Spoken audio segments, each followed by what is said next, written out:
ai zawk khapui mi pui du takte zaba in chi mai ka bu ka chu hey IMC in thlan result kan han kheta IMC kan nei masak mer hi kumsang ni som atanga sang ni som panga khani khata khan Indian National Congress le ZNP khan sarkar kan in trauma ZNP te po khan kan han kai ruai ve nok avoi ni na tan sang ni som panga tanga sang ni som ni pakhata khan MNA bin sarkar na an la avoi thum na sang ni som ni pakhata tanga som ni paruka po khan MNA bokin sarkar na an la tun hi avoi li na alo ni ta chuan tun a hian ZPM hun alo in her chuak chhovele ta zela kan vote hi official figure dik tak chu nakina ala chuak anga tuna an han puan chin atanga kan han la khom nok hian nakina final nen chun danglam a om point eng thamani karing lova chu ta chuan ZPM hian vote sing sari sang khazali somkwa paruk kan mu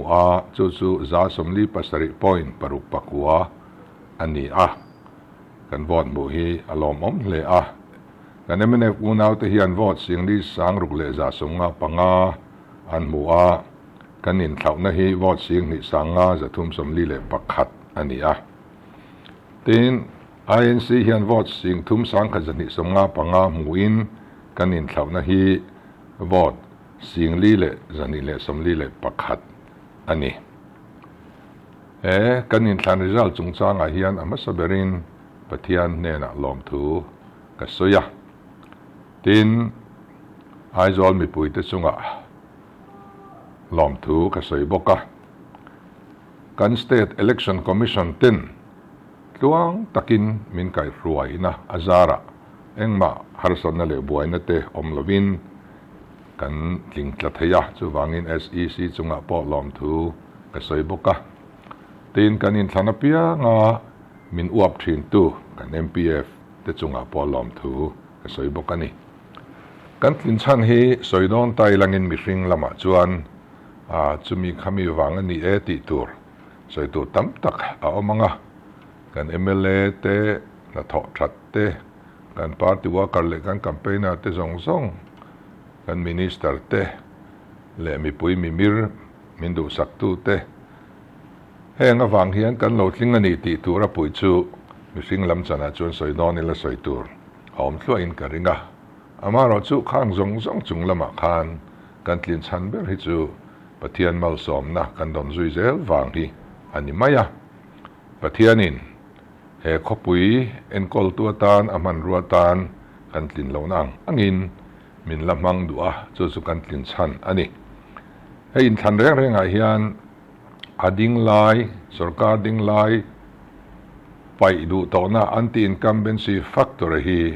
an tlak chan le atlinga te tlin chan lian ber hi ani du viau maya policy lam ai ma main chuan in kongro asuthina tun tuma hi chuan in incumbency factor hi kan tlin chan ani ve hlau thunga hei thilwang tak ani Chuvangin sarkar ding la ya mi puin rin na kan lang hata la sarkar zel sela ti du na le aizol khapui po hi anni kuta hianin inda lo teng ti du na thin lung kha pathian mal som na ne na tang kopin kan tin chan chu ani bera kan nga ya tin MLA in than lom le tur lim tha ani tel boka pathian le mi puiten MLA in than lom le tura po hian anni party hi khonge afatuatan in mangzel tiang minti ni in kafria Chuvang chuan helai IMC kan hlotin na mai ni lovin in than le MLA in than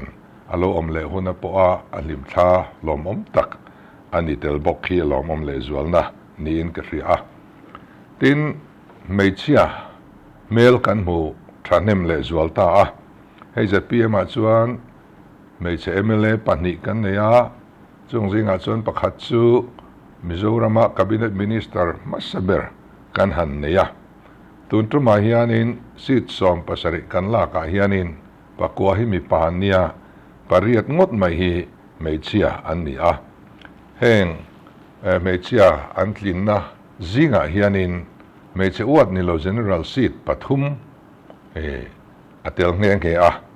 hei hi aro puile zualin ka ria a kan meichia te tan hian ZPM sarkara le party a hianin mun aom zia hei hian atilang lein ka ria ani tin kan mabaka hetia khopui chung sarkar na te kan han chel chho don ta ka hi chuan ti tur tam tak a awma soisen ani lowanga kan manifesto a khan kan thil tum tlang pui chu kan soi deuh vek to a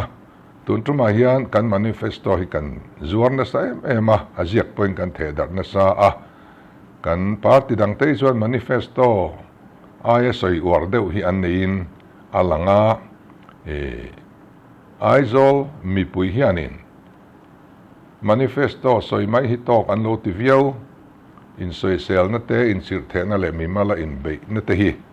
an lo lom vak lo ani ti po atilangin ka ria a khang kan manifesto kan han zor tak te kha kan na pui ber tu chu ani lo thei lo wa chung zinga chuan soi se nei don lo wangin thil pani lek kan soenga pakhada chuan in sathar turina kan buai rep na thin permit bu vel har salutuk hei hi kan manifesto a khan ol samzoka ti dan kan ruam manang kan ti a hei hi kan ruai tu thar te na han bo sui vat tura ka ngaya tin AMC a kan ruai tu thar te baka ami pui mi mir rim ai zawk ka pui chau po ni lo mizoram pum pui na kan ria ta ta na kan du kan mabak ni bok tin thu cha ang deuh boka kan cha tel du chu rain water harvesting hi ani a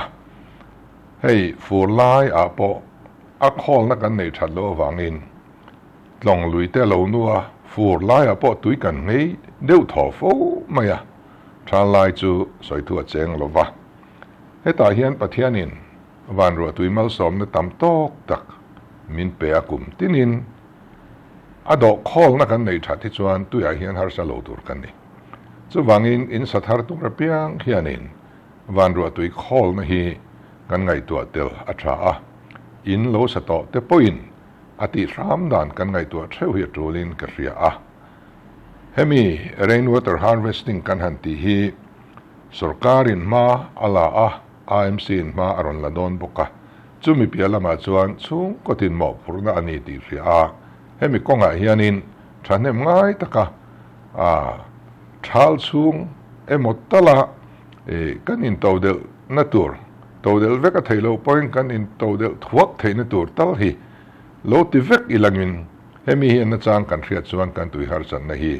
akiang hlein ka ringa chu chu kan in cha du bok ani kalome